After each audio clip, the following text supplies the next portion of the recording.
Hey guys, it's your main Squire at Green Knight Trading, and today I'm going to be going over all 23 of my open positions. Let's jump right into it. I'm going to be trying to go over everything in 5 minutes or less, and here is the timer, and let's go. All right, first off, I have my Apple call debit spread that I just placed. We just need to close above 13.75 by the end of next week, and then we should be in the money for about $70 or so. It's not looking good. I thought Apple was done dropping when I bought it, but no, it's still going. So I'm worried about that one. Here we have a Facebook Iron Condor. Same thing. I placed this just 2 days ago, I believe. And I thought I gave myself a good enough spread. As long as the Facebook price keeps within these two strike prices, I should be in the money for essentially the full value of the credit, $100 or so. But as of right now, it's dropped below this strike price, which is definitely worrisome. Everything is dropping, actually. Here we have a SHLL call, or Hyliion Tortoise. We need this to close above my $55 sell in order to make money. It's not looking good. Here we have my Rocket call debit spread. This needs to close above $26 to make money, roughly about $100. It's also not looking good. I probably should close these out at the same time. You have to give it room to make profit. So you shouldn't really plan on closing these out. You should only play with an amount of money that you're willing to lose. This is another Rocket call debit spread, just with this leg a little bit higher. So I'm losing even more money on this one. All right, now we're into some winners. This is a workhorse put, and it just needs to stay above $15 by October 16th, and I will be making money. I'm definitely going to close these out at 50% though. I don't want to wait that long. There's too much risk. Here's another Snap Iron Condor, and it just needs to stay within these two strike prices, and I can keep the full credit. It's not a lot of money, but I haven't played that many Iron Condors, and I'm just getting some reps in.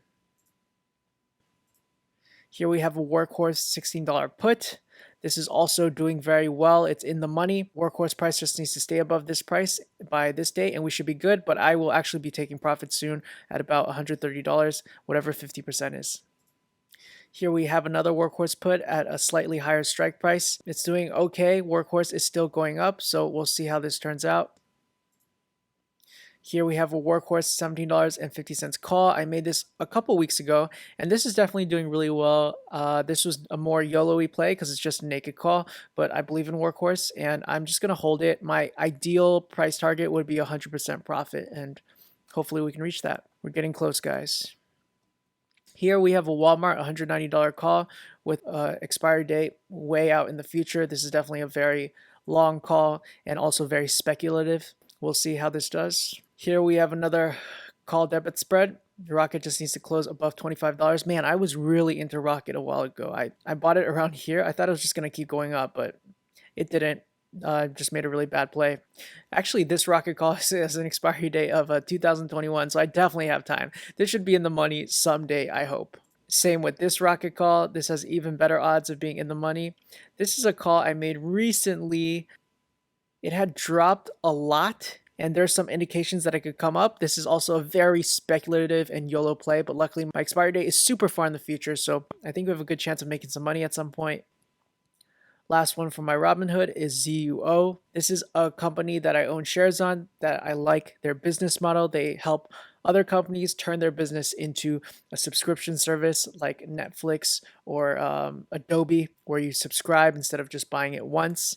And yeah, I'm bullish on this stock. It's definitely not doing well right now, but hopefully it turns around soon. Now on to my TD Ameritrade. Here we go. I sold an FAS put. FAS is a daily financial bull ETF, and right now I'm down $21, but I just needed it to stay under $34. I got $180 of credit, but the expiry date is in October 9th. I will be taking profit at about $100, or half of the total amount of credit. Right now it's at $36. So we're still technically on track to make some money. Hopefully it doesn't drop any further. I just sold this today. This is an October 9th space put. That is the Richard Branson company of taking regular people into space. It needs to stay under $15.50 to make money. It's a little bit down today, but we have time. This is a workhorse put that I sold. If you've seen any of my previous videos, you know I love selling workhorse. I think the premiums are good and I like the company. So just in case I do get assigned, I wouldn't mind. Workhorse is up today and I'm almost at the money. I sold this for 228, so I want to take profit at about 114. This is another put I sold at a $17 strike price. Same thing. This is also up. The expiry date is a little bit farther out, so I'm going to wait on this and take money hopefully in the next week and a half or so. Finally, we have my Ally Invest account. This is the place where I lock away my shame and pain. This CRBP put is my main pain points. I sold these puts at $4 and $5, getting an insane amount of premium, nearly $700, but their drug didn't pass trials. It just wasn't effective, and it tanked over 70-80%. Now it's under $2, and you can see my losses here are astronomical. I don't really know what to do. I maybe should have closed out a little bit earlier. I didn't think it could get lower than $2, but it just did. I don't think it's gonna go worthless. There's still a big company with a lot of employees and a lot of things up ahead, so hopefully by the time this expiration date comes, it would have crawled back up again. Don't do this. Watch my videos about don't do this. These are my Neo puts, and my Neo puts are doing well. One at $16 and one at $17. The underlying stock is still above it. The expiration dates are in a little over a month, and they're up right now, so that's doing well. And yeah, that's it. Those are all 23 of my positions. I think I counted that right. Now, that is way too many positions for most people, me included, but I am a Squire. I'm still learning, so I'm trying out a lot of different strategies. Hopefully, I'm building some kind of intuition and more experience. So how are you guys doing in all of your trades? Let me know. This is the channel where Squires become knights. Thank you so much for watching, and stay tuned.